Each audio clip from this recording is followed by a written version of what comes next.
Shalom, jumpa kembali dengan Miss Lydia. Bagaimana kabar kalian? Tetap semangat dan sehat selalu.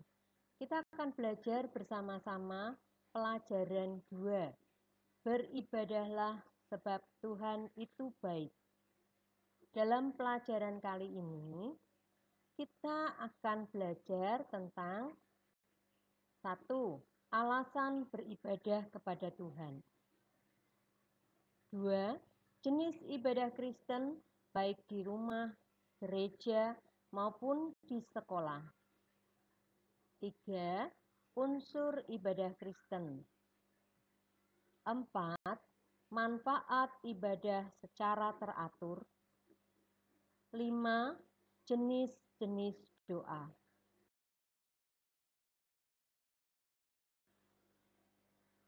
Anak-anak, kita akan bersama-sama melihat alasan orang Kristen beribadah.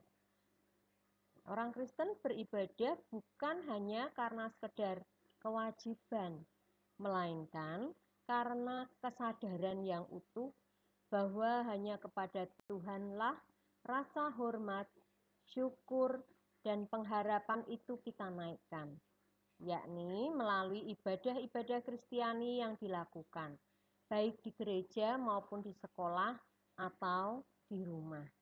Jadi, orang Kristen beribadah itu karena mereka sadar ya, bahwa hanya kepada Tuhan saja rasa hormat, syukur, dan pengharapan itu kita naikkan.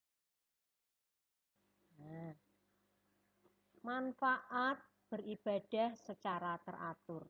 Mengapa kita harus beribadah secara teratur? Nah, kita mau lihat 1.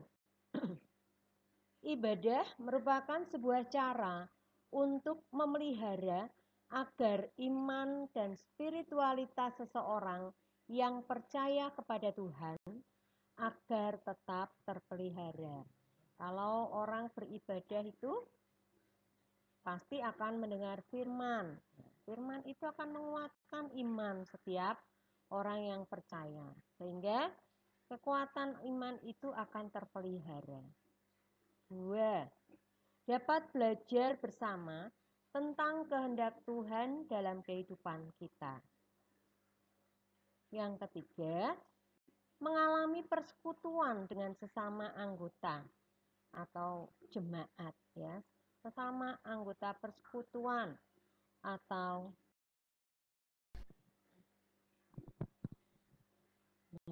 berikutnya kita akan melihat unsur ibadah Kristen antara lain 1.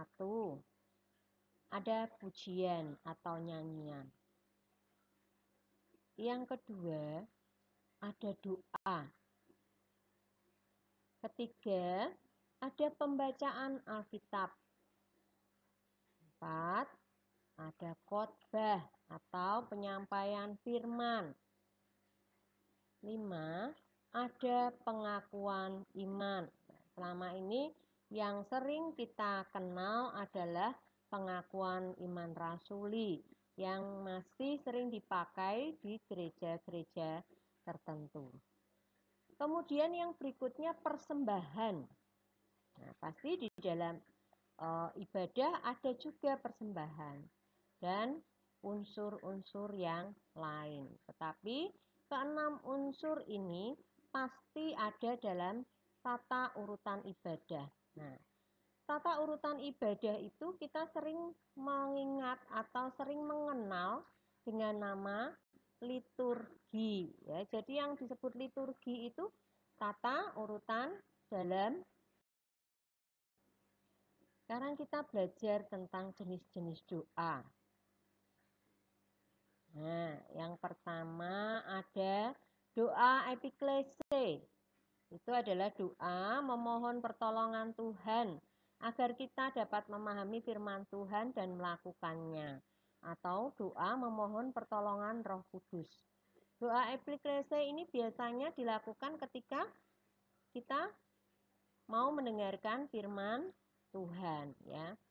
Berikutnya doa pengakuan dosa adalah doa untuk menyatakan penyesalan atau mengakui perbuatan salah atau dosa kita di hadapan Tuhan dan memohon pengampunan dan pertolongannya agar kita dapat berubah menjadi lebih baik lagi.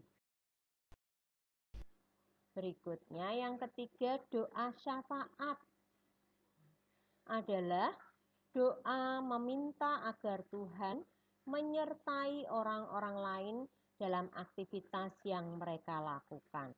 Nah, doa syafaat ini biasanya mendoakan orang lain, mendoakan saudara yang sakit, mendoakan bangsa dan negara, mendoakan pemerintah dan sebagainya, ya.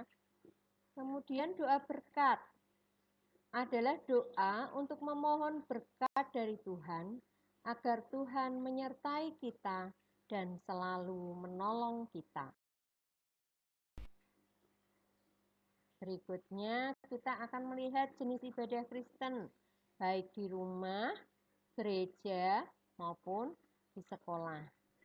Nah, yang pertama kita sering, kalian semua pasti tahu ya, ibadah kebaktian umum hari Minggu gereja ya. Yang kedua, kebaktian pemberkatan pernikahan. Nah, ini kebaktian pemberkatan pernikahan juga bisa dilakukan gereja. Kebaktian rumah tangga, kalau kebaktian rumah tangga ini pasti di rumah-rumah ya, kebaktian di rumah-rumah jemaat. Kebaktian penghiburan, ini biasanya dilakukan ketika ada anggota jemaat yang meninggal dunia ya. Malamnya biasanya kan diadakan kebaktian penghiburan untuk menghibur keluarga yang ditinggalkan. Kemudian kebaktian syukur.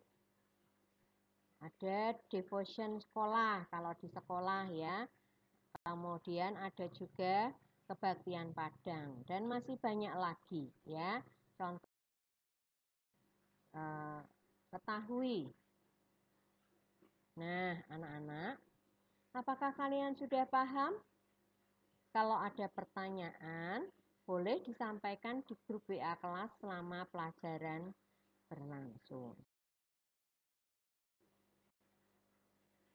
Terima kasih ya anak-anak sudah mengikuti pembelajaran hari ini.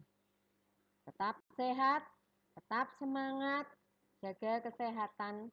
Tuhan Yesus memberkati.